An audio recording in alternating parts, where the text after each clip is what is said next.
para sepupu yang saya muliakan, Abah Briono selaku pimpinan pengajian dan juga koordinator serta host, dan juga Bapak Ibu dosen yang lain, dan juga para pemirsa serta jamaah sekalian yang insyaallah dimuliakan Allah Subhanahu wa taala.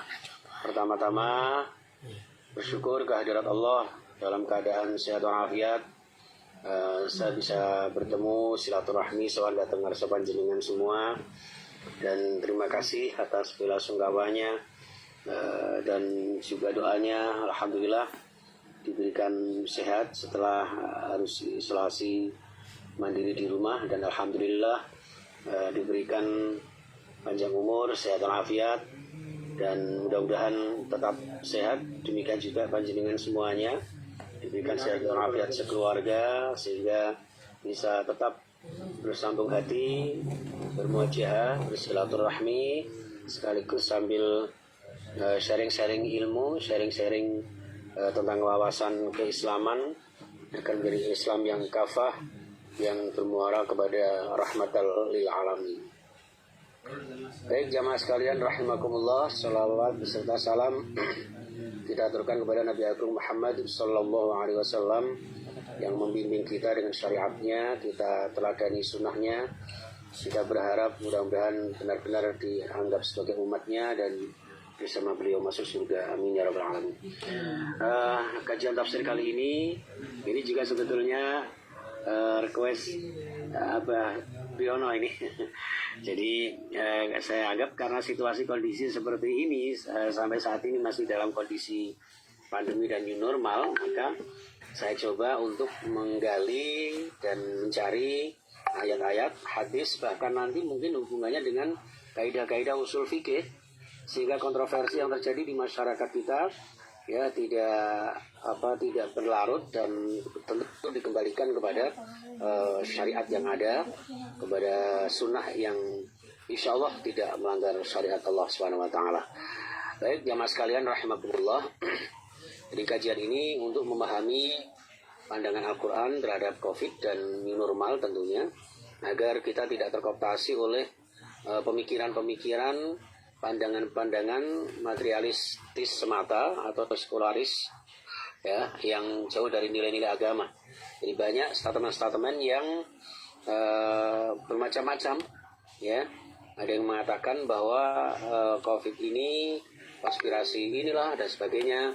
Ada juga yang karena konsumsi makanan-makanan yang ekstrim dan seterusnya, dan macam-macam ya.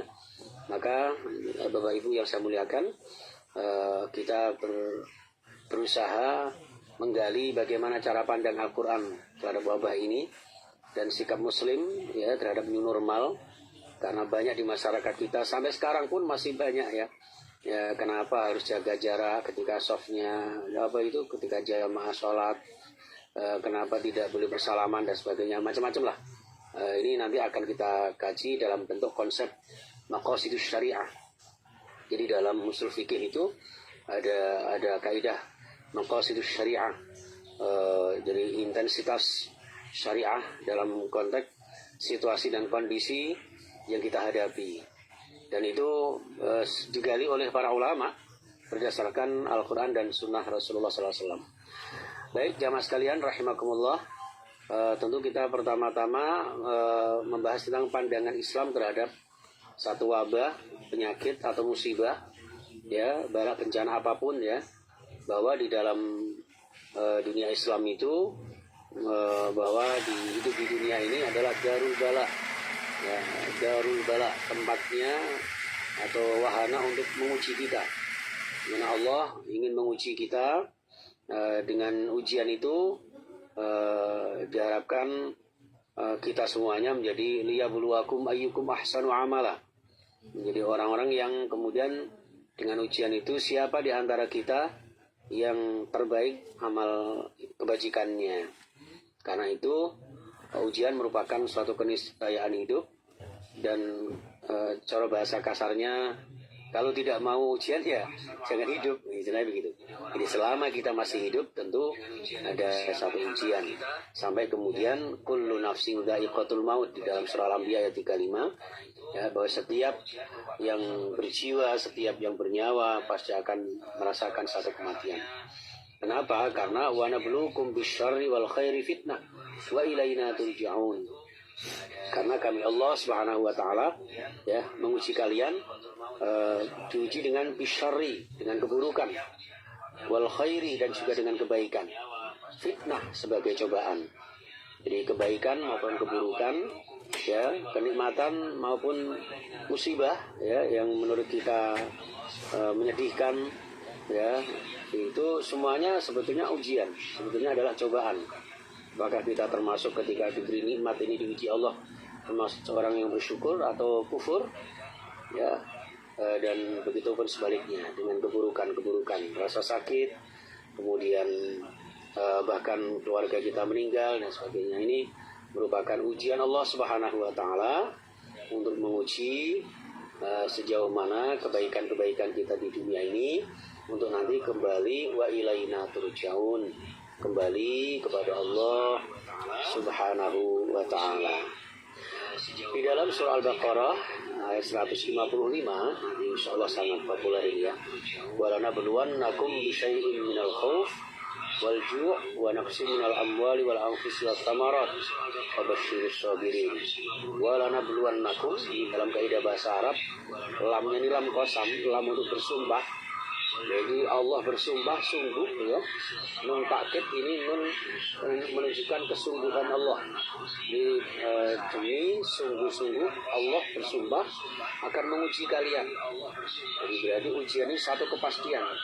Diuji dengan apa? Bisyai'in minal khauf, dengan sesuatu yang mengandung unsur rasa takut. Ya, rasa takut, walju, rasa lapar, wa naqsi minal amwal, kekurangan harta, ya, krisis keuangan, krisis moneter, ya, adanya pandemi ini kemudian termasuk berpengaruh kepada ekonomi dan sebagainya, wal anfusi was samarat, dan juga kehilangan sanak saudara, famili, orang-orang yang kita cintai, was samarat, dan juga termasuk diuji Allah dengan kekurangan buah-buahan. Ini bagi yang bisnis, ya, bisnisnya kadang terganggu dan sebagainya. Namun di akhir ayat ditutup oleh Allah Subhanahu wa taala, Bapak Ibu yang saya muliakan, wa basyiris sabirin, ya, dan berikanlah kabar gembira kepada orang-orang yang sabar. Ya, jadi artinya betapapun berat ujian menurut kita, ketika kita hadapi dengan sabar, maka kesabaran itu akan membawa kebahagiaan, membawa ketenangan. Mungkin di saat kita sakit, ya, sakit 1 hari 2 hari begitu pedihnya, begitu perihnya, begitu sakitnya. Namun ketika kemudian kita bersabar bahwa kesehatan kita jauh lebih banyak daripada rasa sakit kita, dan kemudian kita diberikan rasa sakit, kita sadari sebagai rasa bahwa kita banyak dosa. Mungkin dengan cara ini Allah ingin mengembalikan diri kita, mengurangi dosa-dosa kita. Dan inilah yang kemudian semuanya dikembalikan dalam ayat berikutnya adalah wa basyiris sabirin alladzina idza asabatuhum musibah qalu inna lillahi wa inna ilaihi raji'un.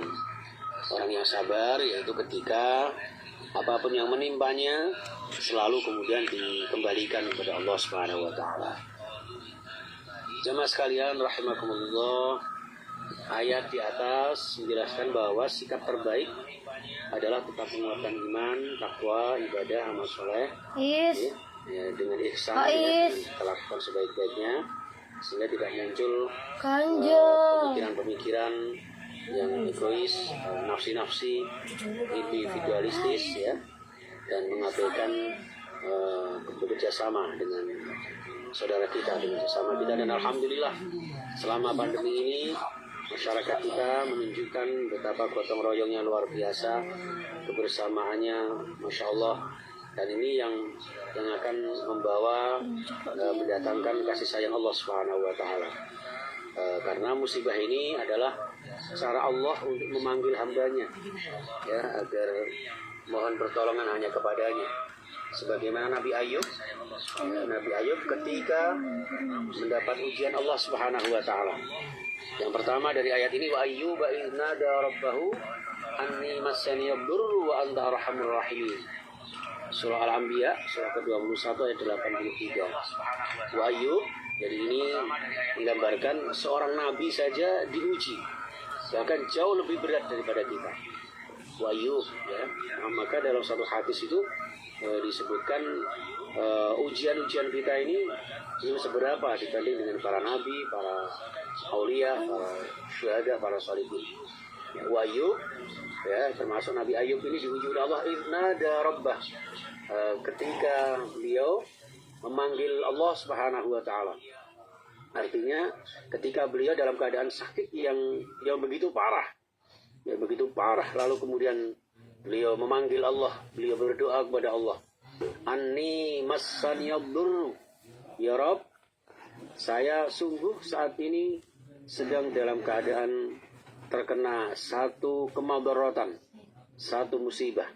Dan itu pun beliau sampaikan ini, terpaksa harus berdoa ini ketika semua anggota tubuhnya sudah tergerogoti oleh lepra dan sebagainya. Pada saat itu tinggal satu katakanlah ulat atau apa di lidah dan hatinya, satu di lidah, satu di hati, yang mana pada saat itu beliau merasakan kalau hati saya tergerogoti oleh ini, maka saya tidak bisa bertafakur terhadap makhluk-makhluk Allah, terhadap kuasanya ayat-ayat Allah.